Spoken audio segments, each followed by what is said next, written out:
we've always said that the 2016 Games will be my main Olympics, and hopefully be my main Olympic Games. I think my goals haven't changed even after these Games. People always ask me, now that you've reached the top, what's next for you? And I think, it's very simple. I want to swim more disciplines, multiple events, and I want to, be a role model for youngsters around the world. So around South Africa, and around the world. So it's very important for me to maintain where I am, and hopefully increase in the number of events. What does this mean though for Chad le Clos, having won gold at an Olympics that you now say wasn't supposed to be your main set of Olympic Games? What does this mean moving forward for Chad le Clos? I mean, 2016, yes, but how many do you reckon you could get there? No, it's hard to say. I've never been a person that can guess or predict how much I can get. I always just go and then give my best. So I think for me, like I say, I want to enter more events and hopefully medal in those events. But this win that's happened now, it's given me a lot of confidence moving forward, because I wanted to get it. Obviously I didn't just get on the block and swim and say, oh, okay, I won. I wanted to win, but if it didn't happen, it didn't happen. You know what I mean? I wouldn't have been upset. So I think now that it's happened, I'm just going to take it as a momentum. Just like I'm using all this media and hype and all this extra fans, you could say, I use that as motivation, so it can motivate me to do better. I want to move to a topic now, perhaps in terms of development. How do you see South Africa faring? Do you see more swimming athletes, more athletes in general going to the next Olympics? No, big time, big time. I'm hoping that by 2016, instead of having 3,500 registered swimmers in South Africa, we can get close to doubling that, and I think even close to 10,000, because South Africa, or Swimming South Africa, is one of the smallest nations for swimming in the world, and I think, we've shown the world that we can beat the likes of Germany, Australia, Great Britain, who have close to 250,000 registered swimmers. Australia have. If you look at it pro rata, we killed them. So I think that's positive. We're making steps in the right direction, you can say, and I think the youngsters out there should know that we are a force to be reckoned with, and I think that we've shown that we can do it. So they need to come down to Virgin Actives and start training. Hopefully. What do you see with this initiative then? Obviously, this is the 100th Virgin Active being opened. What do you hope to achieve, and what do you hope will come out of this, something like this, for instance, moving? No, for sure. I think, well, in Europe, for example, I travel a lot to Europe, and we do a lot of training camps with my coach, and we see a lot of people swimming.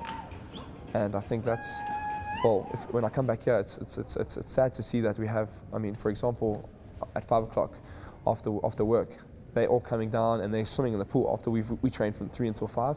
And as we finish, the lane ropes go out, and we just see so many people just get in the pool and start swimming. Old people, young people, people that maybe wouldn't want to do that in South Africa because they're ashamed of what they look like, but they're not. They're out there and they're swimming, and it's healthy. And I think if we can get that going in South Africa, and we can have more, not only more Olympians, but more people swimming and more people healthy. So that's one of the things I hope that we can achieve with Virgin Active. All right, and are you going to combine this then with, hopefully developing or helping others in a sense, maybe less privileged, or, what kind of developments are you looking forward to helping others? Of course, well, we were in talks with an orphanage in Pietermaritzburg. We were there for the short course meets, and they asked me to drop by and say hello, and I think, well, for me that's touching, knowing that young people look up to me and want to be like me, and I think that's the best part about it.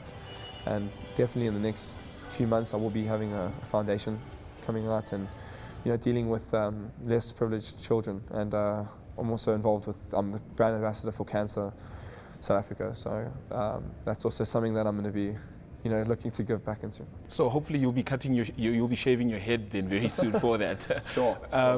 Another thing is, how big a role does sponsorship play in the bigger scheme of things, for you to go to the Olympics, for you moving forward from here on? No, for sure. I think in a sport like swimming, it's a bit of a Cinderella sport. We rely on our sponsors to get us out there, and I think without them we wouldn't be able to travel around the world and compete against the best in the world. And with swimming, it's not like people. I know it's an individual sport and you can swim in a pool, but at the end of the day, it's different racing in South Africa than racing in America against Michael Phelps, for example. We need to get that exposure. We need to know what it's like to race against the best in the world. And I think without the sponsors, I wouldn't be here. It's very important for them to help us out. And what's your final message then to those that are obviously aspiring to be like you, who perhaps before the Olympic Games had never even heard of you? Well, my message is very simple. It's always been, you know, I've always been taught never to give up in anything that I've done. It doesn't matter how far behind you are on a race or how far behind you are at, I don't know, studying or whatever you're doing. You know, you go out there and you give your best. So I think I proved that in the 200 fly where I was behind, well, the greatest finisher of all time. Nobody ever swims over the top of Phelps. And I mean, I wanted it so bad, I believed, and you know, look what happened.